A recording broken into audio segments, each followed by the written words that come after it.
এতিয়া প্ৰশ্নবিলাক অসমত এনেকুৱা ধৰণৰ কৰিব লাগিব। তাত এগৰাকী অনা অসমীয়া মহিলাই কৈছে ফ্ৰী খানা খানে কে লিয়ে আয়া হে।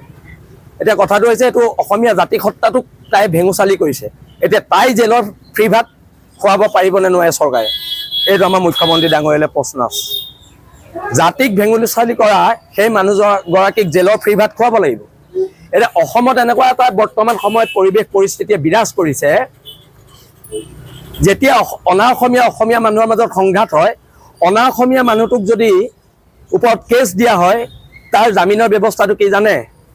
থানাত লাল চাহ একাপ আৰু চিংৰা এটা খুৱাই তাক থানাৰ পৰা জামিন দিয়ে। আৰু আমাৰ জামিনৰ ব্যৱস্থাটো কি জানে? 3 মাহ জেল হেণ্ডকাপ লগাই আমাক চুচৰাই নিব, 3 মাহ জেলত ভৰাব, তাৰপিছত আমাক জামিন দিব। এতিয়া কথাটো হৈছে আইন কানুন অনা অসমীয়া মানুহৰ কাৰণে বেলেগ আৰু আমাৰ কাৰণে বেলেগ। ইয়াত থলুৱা খিলঞ্জীয়া মানুহখিনিৰ বাবে বেলেগ, ইয়াত থলগিৰি মানুহখিনিৰ বাবে বেলেগ নহ'ব। সংগ্ৰাম চলিব। এতিয়া বীৰ লাচিত সেনা সৈনিকে দুলীয়াজানৰ সেই তেল ডিপুটো ঘেৰাও কৰি থৈছে। আমাৰ মুখ্য সচিব ৰন্তুপানী ফুকন, হৰকুমাৰ গগৈ, ডিব্ৰুগড় আৰু তিনিচুকীয়া জিলা সমিতিৰ নেতৃত্বত, হেমন্ত বৰাৰ নেতৃত্বত বৰ্তমান তাত তেল ডিপুটো ঘেৰাও কৰি ৰখা হৈছে। এতিয়া সৎ সাহস দেখুৱাওক চৰকাৰে, তেল ডিপু চিল কৰি দিয়ক, সেই মহিলাগৰাকীক এৰেষ্ট কৰক। সেই মহিলাগৰাকীক এৰেষ্ট কৰিব লাগিব। কোন তাই আমাক ইয়াত আহি ধমকি লগাই কথা ক'বলৈ? তাই বাপেকৰ ঘৰ নি এইখন? তাইৰ মতে নচলিব। আৰু তাইৰ মতে যদি চৰকাৰ চলে, এইখন চৰকাৰ থকাতকৈ নথকাই ভাল। এইবিলাক দাদাগিৰি নচলিব। আৰু শংকৰজ্যোতি বৰুৱাক অতি শীঘ্ৰে মুক্তি দিবলৈ আমি দাবী জনাইছোঁ। তাই আমাক ফ্ৰী খানা খুৱাবলৈ আহে। ইমান সাহস হৈছে অসমত। সিহঁতে পইচাৰ জোৰত যি টি কথা ক'ব, আমি শুনি থাকিম। এইবিলাক কথা নচলিব। নহয়, মাফ খোজাটো ডাঙৰ কথা নহয়, কিন্তু কথাটো হৈছে গুণ্ডামি কৰাটো ডাঙৰ কথা। তহঁতে ইয়াত আহি গুণ্ডামি কৰিবি, আমাৰ ল'ৰাক জেলত ভৰাবি। এতিয়া জেলত শংকৰজ্যোতি বৰুৱাক ভৰোৱাৰ কিবা যুক্তি আছিলে নেকি? কিবা যুক্তি আছিলে নেকি? আজি এজন এপেচ বেংকৰ মানুহে এটা নিউজ চেনেলত আহি মুকলিকে কৈ গ'ল কোন মন্ত্ৰীক কিমান টকা দি হেৰি কৰিছিলে, কিন্তু তেওঁলোকৰ বিৰুদ্ধে ব্যৱস্থা নহ'লে শংকৰজ্যোতিয়ে তাত না মাৰপিট কৰা কিবা ভিডিঅ' আছে, না কিবা আছে। কেৱল মাত্ৰ খিলঞ্জীয়া হোৱাৰ বাবে, ইয়াত থলগিৰি হোৱাৰ বাবে, ভূমিপুত্ৰ হোৱাৰ বাবে শংকৰজ্যোতি বৰুৱাক আজি কাৰাগাৰলৈ নিক্ষেপ কৰিছে। আমি এনেকৈ আৰু কিমান দিন জীয়াই থাকিম? প্ৰশ্ন আছে আমাক। নিশ্চয়কৈ আপোনালোকে এতিয়া দেখিব, যেতিয়ালৈকে তেল ডিপু চিল নহয় আমাৰ সংগ্ৰাম অব্যাহত থাকিব।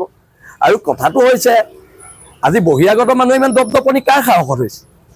সেই কথাবোৰ অসমৰ থলগিৰি খিলঞ্জীয়া ৰাইজে বিবেচনা কৰিব লাগিব। নামনি অসমত বাংলাদেশী মাৰ খাব, উজনি অসমত অনা অসমীয়াৰ মাৰ খাব।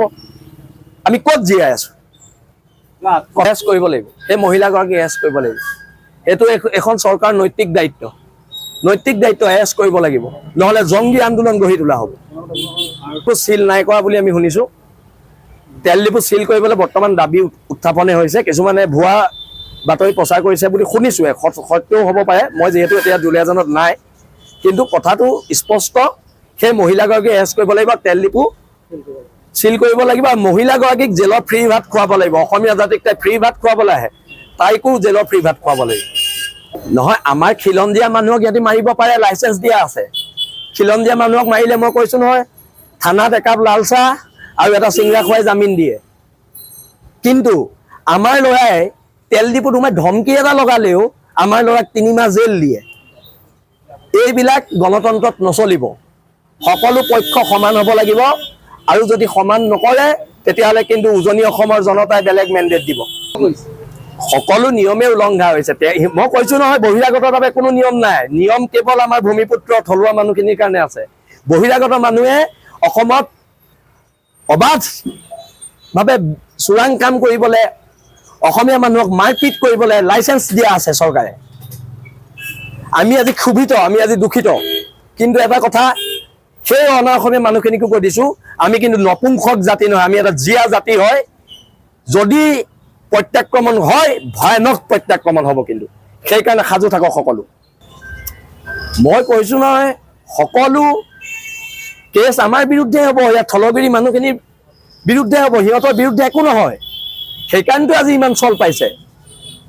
আৰু মই সেইকেইজন পুলিচ অফিচাৰকো কৈছোঁ, যিকেইজন পুলিচ অফিচাৰে নেতাৰ কথা মতে উঠা বহা কৰে আপোনালোক যদি ৰিটায়াৰ হয় ৰিটায়াৰ হোৱাৰ পিছত আপোনালোকৰ ল'ৰা ছোৱালীক যদি কোনোবাই আক্ৰমণ কৰে তেতিয়া এই অনা অসমীয়া এটাও নাহে আমিয়ে যাব লাগিব এইটো কথা মনত ৰাখিব এই কথাটো বিশেষকে খিলঞ্জীয়া পুলিচসকলে মনত ৰাখিব ইয়াৰ থলগিৰি পুলিচসকলে মনত ৰাখিব আপোনালোকে আমাৰ ওপৰত বৰ্মতা দেখুৱাই আছে কিন্তু আপোনালোকৰ পৰিয়ালৰ ওপৰত যেতিয়া বিপদ আহিব কাষত কিন্তু আমিয়ে থাকিম তেতিয়া কিন্তু আপোনালোকৰ ওচৰত না এই চৰকাৰৰ মানুহকেইটা থাকিব না আপোনালোকৰ ওচৰতে অনা অসমীয়া মানুহকেইটা থাকিব বীৰ লাচিত সেনা অসম নামৰ এই সত্তাটোহে